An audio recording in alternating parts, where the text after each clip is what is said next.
Diablo, the devil, Satan. These are all cool things that totally kick butt, obviously, but it's also a very famous and storied PC game franchise. And if you're looking for evil, you've come to the right place. Yeah, fair. So many reasons. I mean, Venom. Freaking Venom, dude. Come on. So anyway, the Bob the Ace, Robbie Bob here. You're a big Blizzard guy, right? So you come to find out that I am one of the biggest Blizzard guys. World of Warcraft, hundreds of hours. Hearthstone. Keep going. I got this. Warcraft 2, Warcraft 3.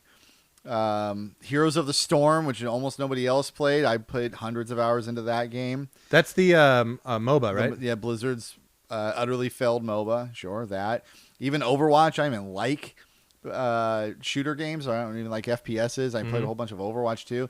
I like Blizzard. I've always liked Blizzard. So that's me. I've got a extensive pedigree in Blizzard games. And so now we're going to talk about a Blizzard game. So maybe before, and we'll try to keep this brief, because I know that what you're going to get into is probably a lot of good positive words about a Blizzard game. Could be. We'll find out. I could have just shit the bed now. We'll find out the hard way. But so obviously we don't need to talk about all the Blizzard games that you love or all the Blizzard games that you dedicated like 10 years solid of your life to. But you like Blizzard a lot. I really don't give a shit about Blizzard. But it's not to say that two types of people in the world. There's so real quick with my background with Blizzard games, the thing I played the most was actually a Silicon Synapse game, which was Rock and Roll Racing. Great game. Absolutely great game.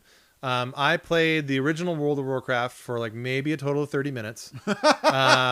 Same thing with Warcraft 2, 3, and StarCraft. Do you even remember what character you rolled in the original World of Warcraft? What the class was? Absolutely not. I don't remember at all. Yeah. What I do remember about all of these games is that it taught me that I do not like RTS games. I never will like RTS games. It's probably the biggest, we'll say, like, blind spot in my video game fandom is that entire genre. Like, it's just not for me at all. Well, now it's dead, so you haven't.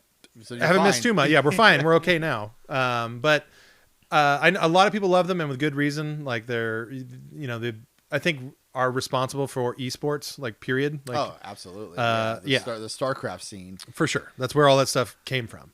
Yeah. So people love them. I'm just not one of those people. And as far as Blizzard is concerned, they never have, like, I guess, done it for me. Like, when I look at their art and stuff, I don't think any of the stuff that they do is bad. Like, I think it's all objectively high quality stuff. Yeah. And I mean, game mechanics, music, all of the things that would draw you to a video game. But it just, to me, has always seemed like really like safe, vanilla ice cream, that kind of thing. And again, that's just my opinion. Like, I'm sure, you could say this, some of the things that I like, I like Mario, but you could maybe say Mario's pretty milquetoast as well, which is totally fine and fair. Yeah. But I will say the one series that Blizzard did, and is currently doing, that I think kind of stands head and shoulder above all their other stuff, to me, is Diablo. The whole series. Satan is cool. Satan is cool. Turns out that in hell they do keg stands. But no, I think Diablo is like the visual style has always appealed to me. I like the looting stuff. I like the fact that you see the loot that you get. It's very rewarding. I know the multiplayer thing from Diablos of the past was always a really big deal, much beloved. But I played Diablo 1 and 2 only.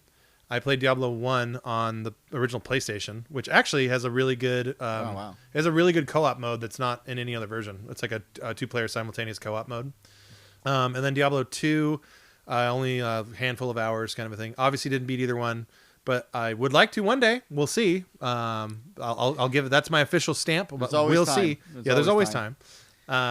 So yeah, obviously I have not played any of 3, and certainly the main thing that we're going to be talking about today, Diablo 4, I haven't even seen a single screenshot of, because it's just not something that I keep up with. But you, my good friend Bob the Ace, definitely keep up with that stuff, and you've kept up with Blizzard as a whole, and which is why I think, and then if I'm out of turn, you let me know. But I think they, as a company, in terms of their output has been negative, but also like their corporate culture and everything that you read about Blizzard in the news, like in the last like 2-3 years, almost all of it has been negative. Yeah, 3 years. So going back to some key figures leaving the company, obviously the sexual harassment lawsuit, obviously the Blitzchung Hearthstone scandal, and then even to the games themselves. Blizzard used to be synonymous with high quality games, and then they put out the Warcraft 3 Reforged pile of crap. And for the first time, I had to get a refund on a Blizzard game, and it's one of the only times I've ever had to ask for a refund of a game ever in my life. Right. And after that mess, and after having given them literally thousands of dollars over the many years I've been playing Blizzard games, I decided to take a little break from giving them money, and that break has now lasted for about 2 years. And I'm going to talk about Diablo 4 because I played Diablo 4. But I didn't pay for it. I just opted into a beta and then played a beta. And I don't know if I'm going to play the main game. Still. So correct. Yeah, okay. yeah. So spoiler alert, sort of. But I'm kind of on the fence right now, one way or the other. But yeah, I have some significant moral questions about Blizzard as a company, as a going concern. And also, just as a gamer, I have significant fundamental questions about their ability to continue to put out a good product. So much so, in fact, that we'll probably do this on another episode, but the Microsoft purchase of Activision, which would include Blizzard, some people and some government entities are kind of rooting against that because they think it'll lead to consolidation in the industry, it'll hurt competition, and most of the time when you have mega mergers like this, it does. In this particular case, though, Blizzard is so mismanaged at this point, I'm hoping Microsoft can come in, and Microsoft's gaming division has actually been pretty good, and maybe kind of bring back the Blizzard of old. And if you're watching this and thinking that'll never happen, well, let me just have my dreams, because it's definitely not happening without this merger. Yeah. So the only chance of Blizzard getting back to the company that they were in the 90s and aughts is going to be with this merger. So that's kind of what I'm clinging to. Yeah, it's a good point that you bring up. So just to give a little bit more background of like my lack of Blizzard knowledge, or like them being the forefront of my mind, I totally forgot about that merger. Still out there. Yeah, no, but that's I think that's a really good point. Like, I'm not gonna sit here and say Microsoft is like the be all end all like problem solver, but Right. like they have basically unlimited resources, and one thing that they do a very good job of, better than I would even say Sony and Nintendo, is like Microsoft does this really good job of preserving their past stuff. Like if you look at things like Game Pass, like there's not every old game is available, but a good chunk of Xbox One Xbox original and 360 games are not only are they there and preserved for you to play, but like some of them like Panzer Dragoon Orta, which I'm a huge fan of, like they took the time to make that game in 4K. And like there's maybe, I don't know, like maybe like 500 people out there like me that like love that game and still think about it. Super passionate guy at Microsoft is just like, but that's all it takes. That's literally all it takes is like one money person to be able to do it. So, hey man, good luck to you. And I hope that this deal infuses Blizzard with, we'll say, a morale boost. I hope so too. So I can justify giving them money again. Right. Because right now I'm kind of sort of standing on my moral principles and saying like, I don't believe in the trouble that they've gotten into. But when Microsoft buys them, it's like, oh, well, I can give them money now. It's just giving Microsoft money. I've given them plenty of money. Yeah, it's unavoidable to give them money. So it's cope, man. Whatever you got to do to be able to sleep at night and then play all the video games that you want. That's right. So anyway, so as far as Diablo goes, incredibly, after giving that introduction, I did not play Diablo 1. It came out in 96, I believe, and I was just I was still into console games then. And then Diablo 2 came out in 2000.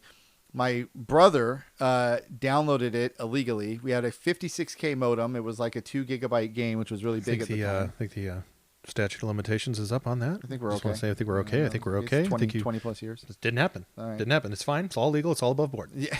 So, Blizzard, if you want me to pay for that game, well, stop sexually harassing your employees. Yeah. Let's just try. Just for 5 minutes, could you calm down with that stuff? Right. And I'll be happy to give you $50. Right. He's making your company better for the games I didn't pay for back then. All right. So anyway, he did download it, and I kind of ran around a little bit, and I it was fine, but Diablo 2 wasn't really my thing. Now, Diablo 3 comes out, though, and that one I was primed for. I just got out of law school. I had some lawyer bucks, and I just built a sick new computer, and this game was coming out, and I was like, I'm here for this. Right. So, bought Diablo 3, and night one, I knew that there would be it would be a busy launch. It was going to be like the hamsters running out, like crashing all the servers. Certainly. And what I didn't expect is that it would last for like weeks. That was the one Error 37. Yeah, that was a huge deal, right? Huge deal. And kind of that along with SimCity, which came out around the same time, were black marks on the always on requirements that games are trying to instill. And we're talking like so that was at a time with games where everyone was trying to figure out how to make DRM be a thing that is not invasive, but also as invasive as possible, so that it would discourage you from pirating games. And they never figured it out. they never ever figured it out. But even now, the one that Steam uses is de novo, I think it's called, and then that is being roundly criticized. And I can't remember what the game was. There was a major release that came out in the last 3 months. It might have been the Dead Space remake. It might have been something else, but de novo affected your frame rates in the game. Oh, that was wasn't that Callisto Protocol, I think? You're right. You're right. So, okay, I wasn't that far off with Dead Space. But you're in the exact same in the same umbrella for sure. No, but you're right. And it affected the frame rate so much that they had to remove it. And it's like, Jesus, man. Now we're in 2023 and developers are still messing around with this DRM stuff. You know what solves piracy? Making your games $1.99. When you do that, you're good. Yeah. Well, turns out people will buy your game for $1.99. And a friend of the show, Gabe In, figured that out when they started doing Steam summer sales. He sure did, yeah. And the rest is history. And now I have a whole bunch of legitimate games just that you never play, like everyone else. No, but they look awesome in my Steam. Yeah, you library. got a huge list of games. I could totally play that game because I own it legitimately, and you can't stop me. That's right. All right, so Diablo 3 is about to hit, and then I tried to play that game and then couldn't. Eventually, they made it so you could play, and it was fine. But then all these criticisms came out that the game wasn't dark enough. It's like, oh, this is kind of like a kidified Diablo. That's right. I remember seeing a lot of that stuff too. And so this is important because when the original Diablo and Diablo 2 came out, those were Blizzard games. They were not made by Blizzard proper. They were made by Blizzard North, which was an entirely separate developer. Eventually, Blizzard North got folded into Blizzard proper, and Diablo 3 was the first game first Diablo game that Blizzard proper was going to put out. Right. And they did put it out, and then immediately there were complaints about the aesthetic of the game, and part of that was probably because it technically was a new developer, even though it was the same corporate name. Okay, so then Diablo 3 eventually gets its legs underneath it, and it becomes okay to good, but by the time that it fixed its problems, the industry had mostly moved on. So a few things happen. The big one is all the sexual harassment, and then the culture of how they handled like the fallout from that stuff. So there's a sort of a triforce, if you will, of mismanagement. And I will. A triforce of mismanagement. So we've got so do a triforce on the Mario got it. Paint. Keep talking. Mario Paint triforce. Keep talking. I'll get mismanagement. So we've got sexual harassment culture. Okay, so that's the top prong. Indeed. And then there was the Diablo Immortal disaster, where they decided to end their biggest trade event, the BlizzCon, by announcing a mobile game that's full of microtransactions. Oh, that looks awesome! Full of microtransactions, to the absolute chagrin of all of their hardcore fans, including me. Right. It's perfect. That bottom right triangle needs a little work. No, it's fine. Look, I'm the reason why I'm a part of this program is because of my Mario Paint skills exclusively. Okay. Exclusively. All right. So, So Diablo Immortal, the bad culture there, and then the bad games. Yeah. So the bad games that they were putting out. So we mentioned Diablo 3 and the problems there, and then what's the and then Warcraft Reforged was that? Thank you. That's the one. That was the one I remember reading about that game. Well, no, I was talking to you, and I know you were. You're a Warcraft guy, so you were really, really excited. I loved Warcraft 3. You did all of the pre-ordering, all of that stuff. Yeah. And then it came out. As you do. And this was like, rank it in terms of like how much of a disappointment in overall video game disappointments to you. Where does that rank? Oh, what a good question that is. So first, I didn't actually play. I got a refund on it. That's how disappointed I was in the overall. That's fantastic. So, and I only got a refund. And Blizzard wasn't originally offering refunds for pre-orders. It was only after the game was such a spectacular failure that. Right. And in particular, the marketing for that game, they showed like new cutscenes, and it made it look like wow, super modern graphics, and so all the in-game cutscenes are going to have all this great new footage. And then almost all of that was scrapped, and there are side-by-sides online where it shows this is how they marketed it, and then here's the final product. It's absolute garbage. That's so cool. It's like a fast food picture of like a hamburger on the menu. It's exactly that. Yeah. So in the history of disappointments, I would probably say number one to me is still SimCity.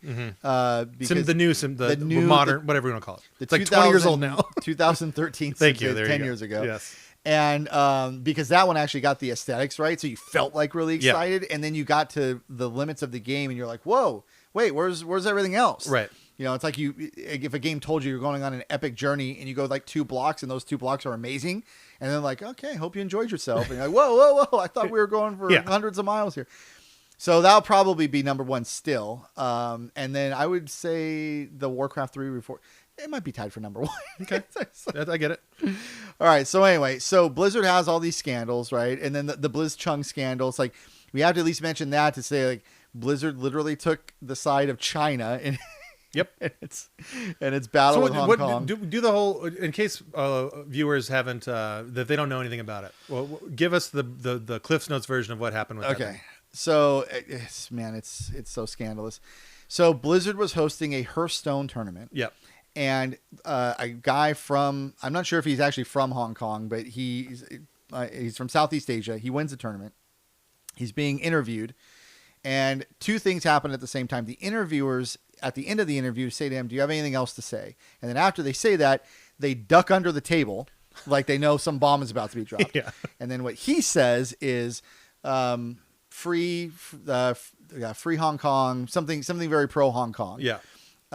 And as a result of that I'm doing the air quotes now, political statement, Blizzard banned the broadcasters for life for knowing that he was going to say that through their behavior. And one of I believe one of or both those broadcasters were like pretty famous and well regarded in that scene. Yeah.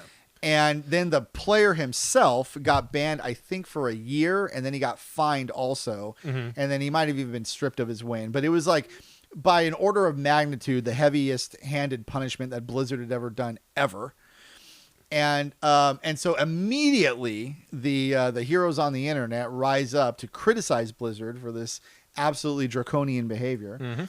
And part of, and then Blizzard in just a completely hapless. So the Chinese arm of Blizzard released a tweet supporting the Chinese government. Okay, so this is not at Blizzard on Twitter. This is the Chinese brand of Blizzard, but it's still the brand, and it's still Twitter. Yeah, for sure. And so they're saying globally seen by millions and millions of people. Meanwhile, there's no counter message from the American brand of Blizzard. They just didn't say anything, and so everybody's saying like, "Oh, so Blizzard's just doing whatever China wants." Like that's what they're doing. And then, so then the gamers rise up and they're like, "So Blizzard, are you actually on the side of China on this human rights issue? This is crazy." So, I think, in fact, even within Blizzard internally, I believe this was a part of this, that somebody went out and put a sign covering a statue on Blizzard's campus, and the statue reads "Every voice matters," and then they put up a little placard that covered that up as a criticism of Blizzard, like, well, not every voice matters because you can't even speak up around. They literally demonstrated that on a global scale. Yeah, you can't. You can't speak up about human rights issues. Yeah. So, and then Blizzard had BlizzCon a few days later. They eventually apologized for how that was handled. And then they rescinded the suspension. Instead of it being a year, it went down to 6 months. I think they got rid of the fine entirely. But they still suspended the guy for 6 months, and they still banned the broadcasters for life, which I thought was excessive. I thought all of it was excessive. Yeah. And the guy who did that, J. Allen Brack, he's the guy who took over for the original Blizzard founder, Mike Morhaime. And one of the things that I said earlier was that some important culture people had left Blizzard right before all this happened. Yeah. And then this new guy comes in, and one of the first things that happens on his watch is this scandal that was handled in a really pathetic way from Blizzard. And then he gets up at BlizzCon and kind of apologizes, but because they didn't actually rescind the punishment in full, it was cold comfort to all of us. So anyway, so Blizzard had that going for it. And all of that was leading into it was leading into the following BlizzCon. Mm-hmm. And the reason why this is important is because you're going into, I think it was BlizzCon 2018 or 19. Mm-hmm. And at this point, Blizzard had all these scandals. Okay. They had the sexual assault scandal. They had the Blitzchung scandal. And then they had the Warcraft 3 Reforged disaster. Yeah. And everybody had thought, and the Diablo Immortal scandal.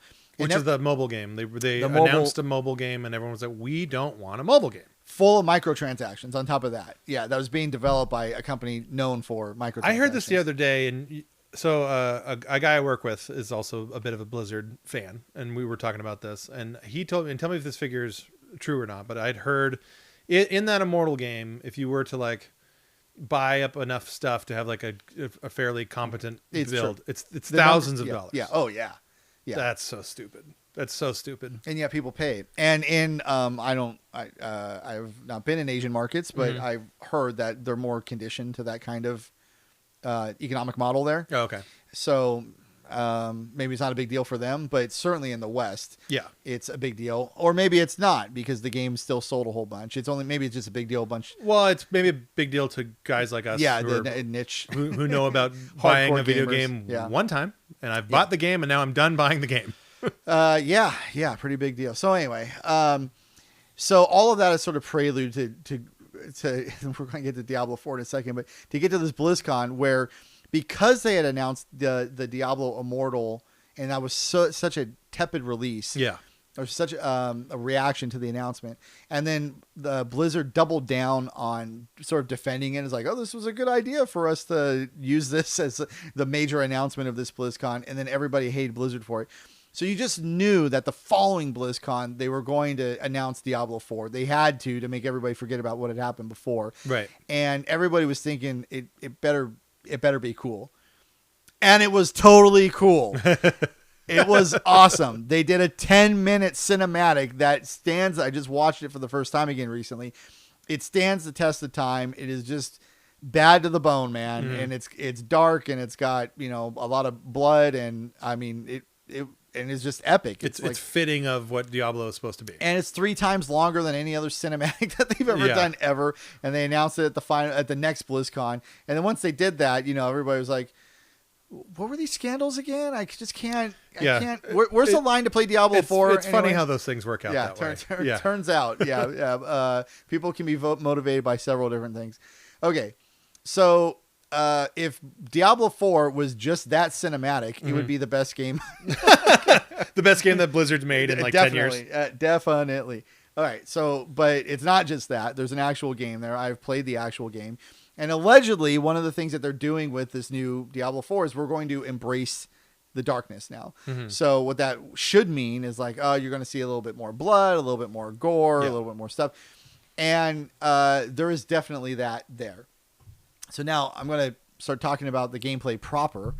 And it definitely feels like a Diablo game. While you're doing it, it's hack and slash. The loot's all over the place. Whatever your experience was playing that 1996 Diablo, you feel the same energy coming from this, even all these years later. So forgive again. I don't think I haven't seen a screenshot of Diablo 4 or anything. Yeah. Does it have the same isometric top-down view as the older Diablos? Yes. Is it isometric top-down? It's definitely top-down, but yes. Okay, cool. It's not like for FPS or anything like that. I was talking to somebody who said like they should do Soulsborne elements. It's not any of that. It's just it looks like Diablo. Right.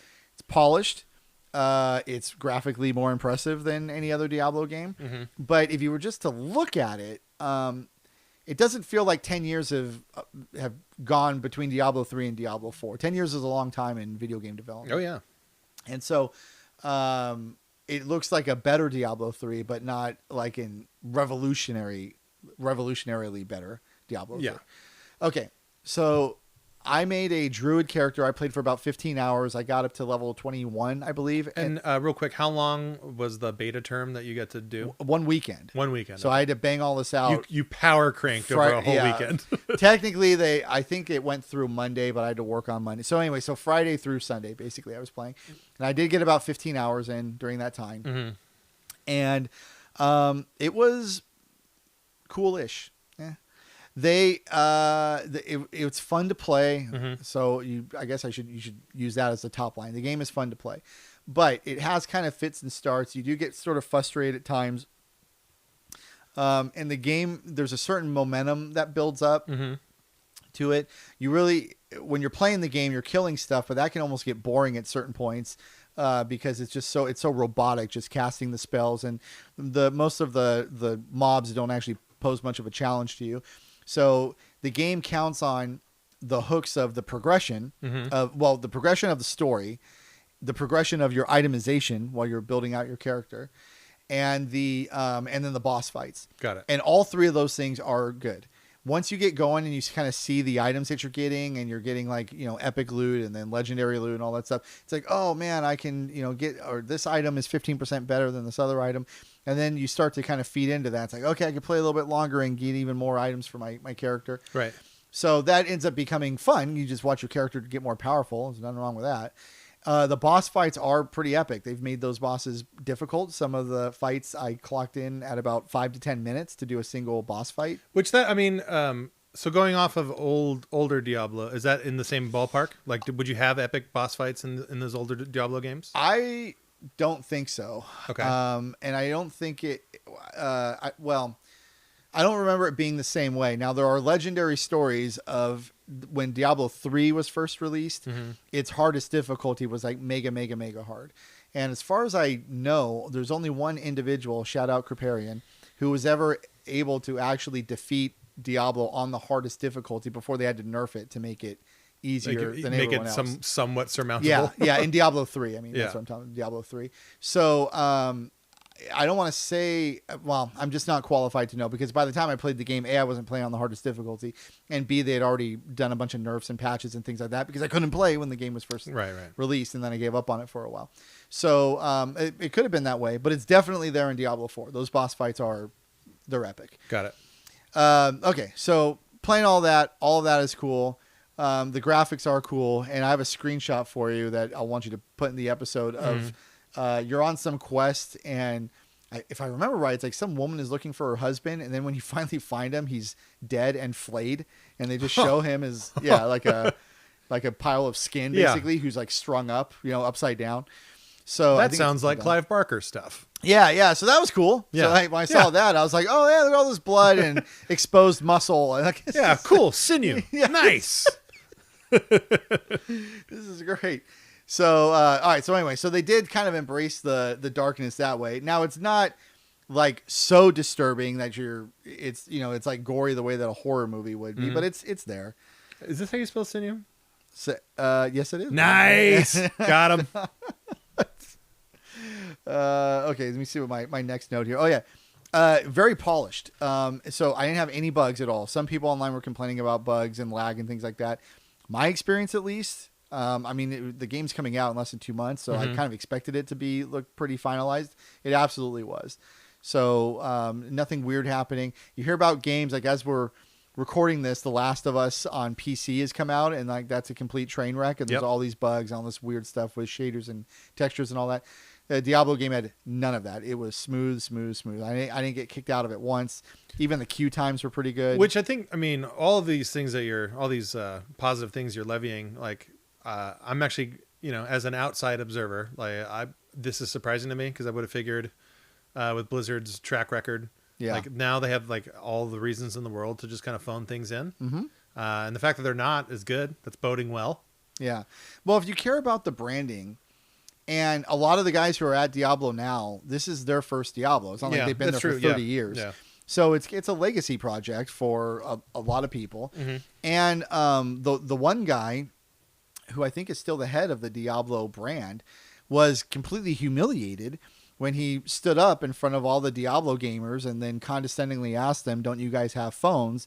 at BlizzCon in response man. to the Diablo Immortal announcement. Yeah, I remember that. That was a huge deal. It's the 21st century's version of Let Them Eat Cake. Yeah. It's literally that. It's like you just don't get it, guy.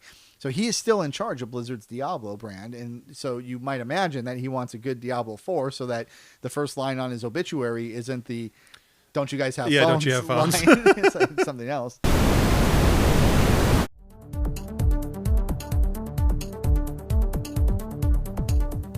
Golden Vitality Systems is your one. Golden Vitality Systems is your one-stop shop for self-betterment, self-improvement, and a fulfilling life.